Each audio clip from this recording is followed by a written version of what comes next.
Hello everyone, welcome to my YouTube channel. I'm Ahmed Lamayar. On this video I'm gonna continue with the microservices, and right here on this video we're gonna use the MongoDB.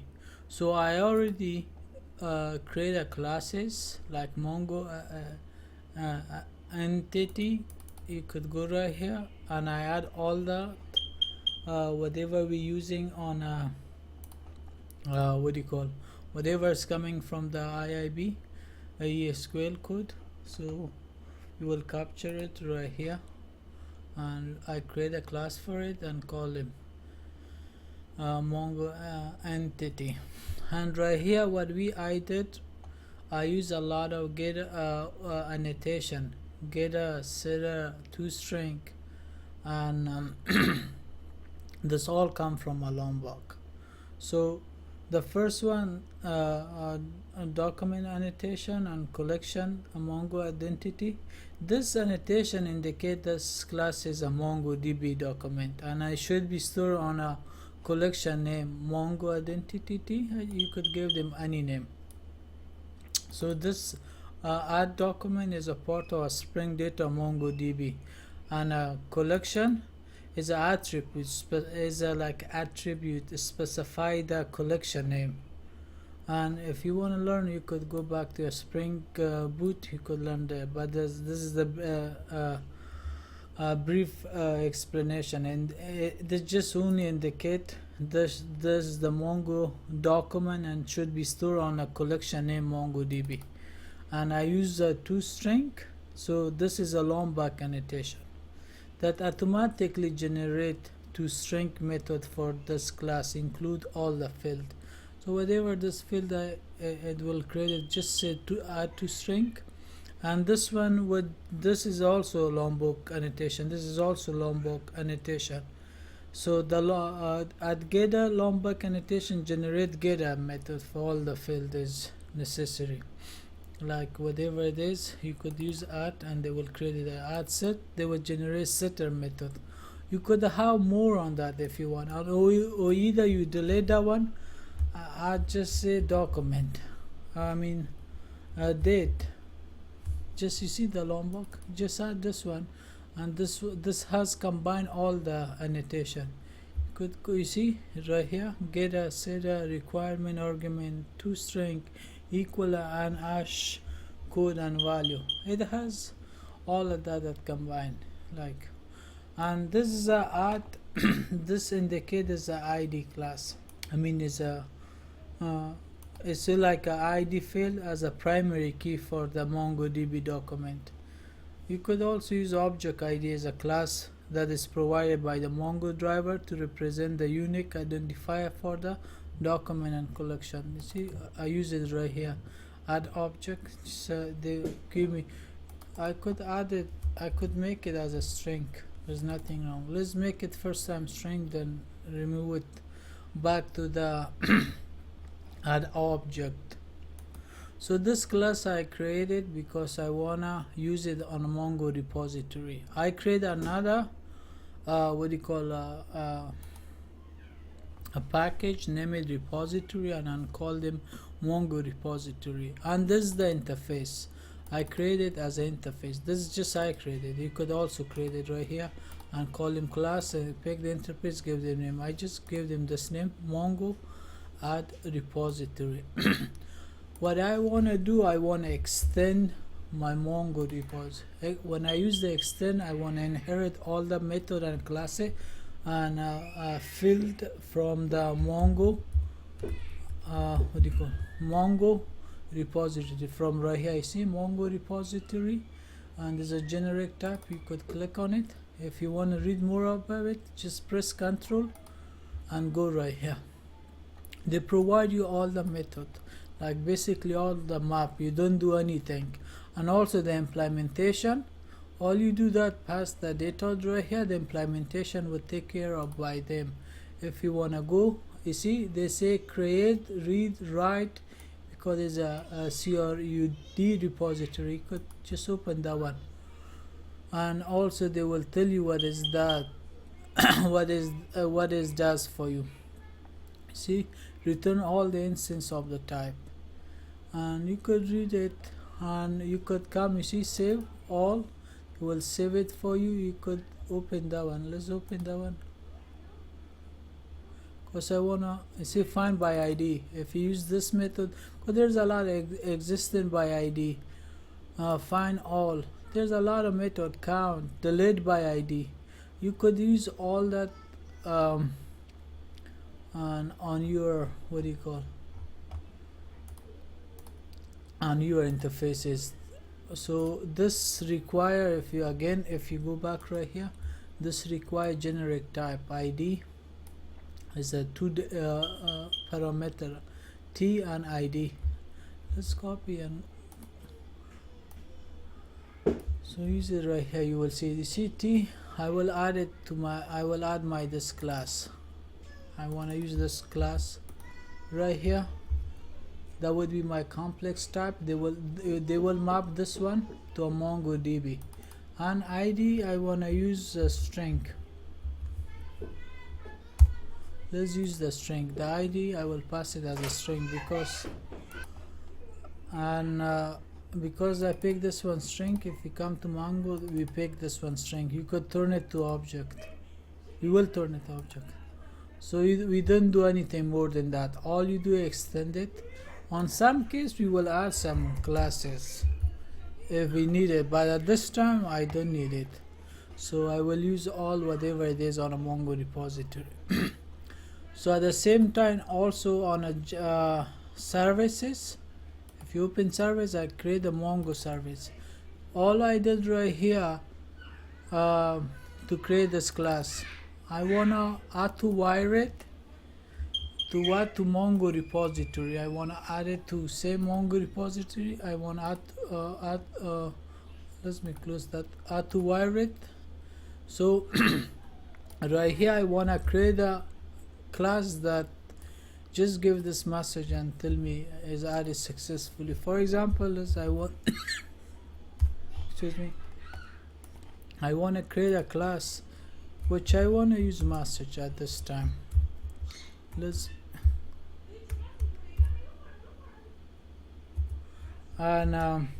let's say save data.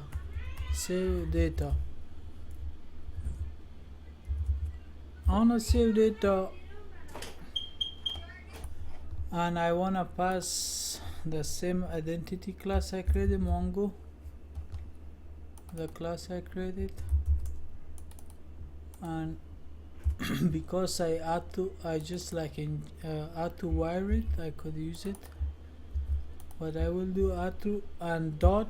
Now you could see all the you see save, count equal, delete all, you know, like all the method, find all. You could insert, save all. We will use, let's say we use save, just this one, and I want to pass whatever is coming on a body. So we will because we're using a message, let's return return it the same data type. Wanna pass this one.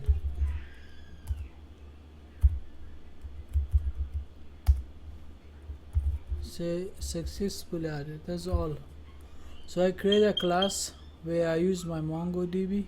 So all data would come right here, and right away they will add it right here. One more thing, I done it on a property, because if you want to use a MongoDB, you need to use this in order to get connected. Let me bring the this is the MongoDB. The MongoDB is easy to install. I provide you the link on a video description, or you could go to my GitHub and get it. The link, everything is provided there. Once you connected, this is the port number. This is the default port number 27017, and this is the default database located right here. This is a JSON, and they call him collection. You see all the call him a collection data type. This is a field and value. You could even add it from right here too. There's a, you see, create collection, name it collection, and keep adding your row. So at the first video, you could because I provide you enough information how to install it and provide you the link. You could watch the video. Otherwise, just Google it, MongoDB, and download it for the. It's so simple. Just next, you will get to this position. And so let's close the one. Now you come back to property. You will say Spring Data Mongo host, and you're using a local host because it's a local host. Otherwise, you will provide IP address or whatever URL is right here. Then we need to use a port number. Same thing. Just port number, you provide a port number, and database. If you have a username and password, you just say springdata.mongo.username and you provide a username. Spring, since I do not have it, I do not have a username for my MongoDB that I install it, and I do not have a password. That's why. So I will leave it like that. That was the property. They will have to configure that for me. I didn't do anything more than that. We leave them alone. Now we're creating a service method to call them a save data, and we go to our to general controller on a Mongo controller. Right here, what I want to do, I already had to wire it. My Mongo service this is my Mongo service, which has one method. On a one method, right here I want to create a class, and on this class again the message would be I will call them add data or something. Right here, since I already have the example how you pass the data, whatever data is coming and pass it. So all we do that service, come right here and say service dot the method we create, and we need to pass it to Mongo identity.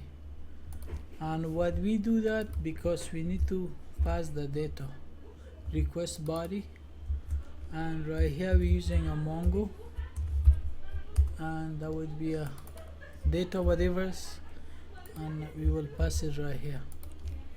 So we're gonna return same thing because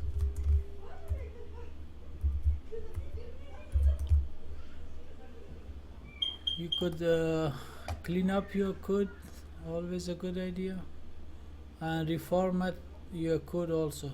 Control Alt L, so that way is looking fine.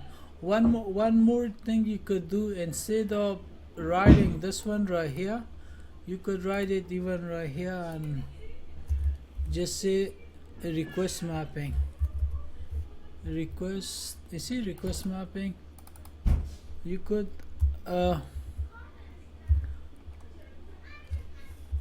pass what they say add data, or you could say only Mongo URL. For example, let's say Mongo URL, they're gonna right away map data up to right here. We don't need to pass it right now. So this part, what is this does, this would be a general endpoint. Right away they will map it to a post and get. But if you want to add more, so if you want to add this one as well, this one, what this does, that will keep Mongo URL plus that would come right here, Mongo URL plus that. They will be linking like that. But since I don't need it, I will leave it like Mongo URL, for example. Just save it like that. Mongo URL, we will change it.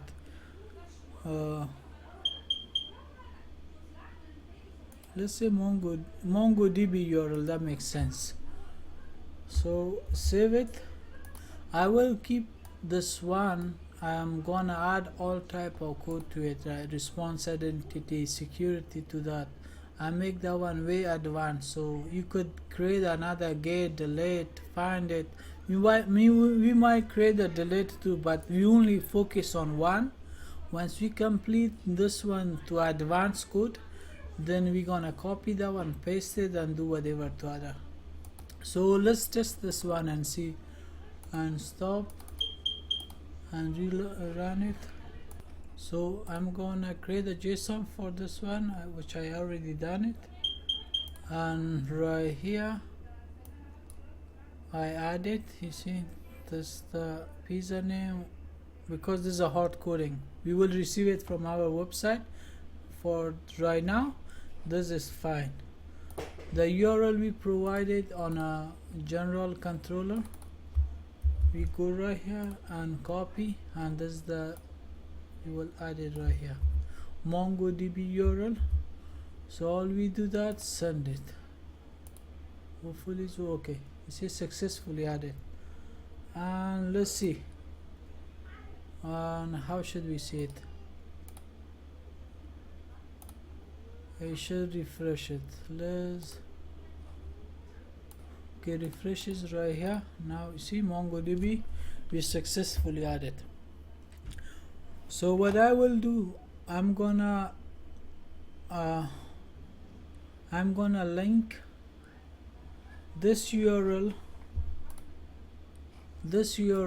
to our, the URL we pass it right here, because follow it, and it's a microservices. I will copy it, we will add it as a microservices right here.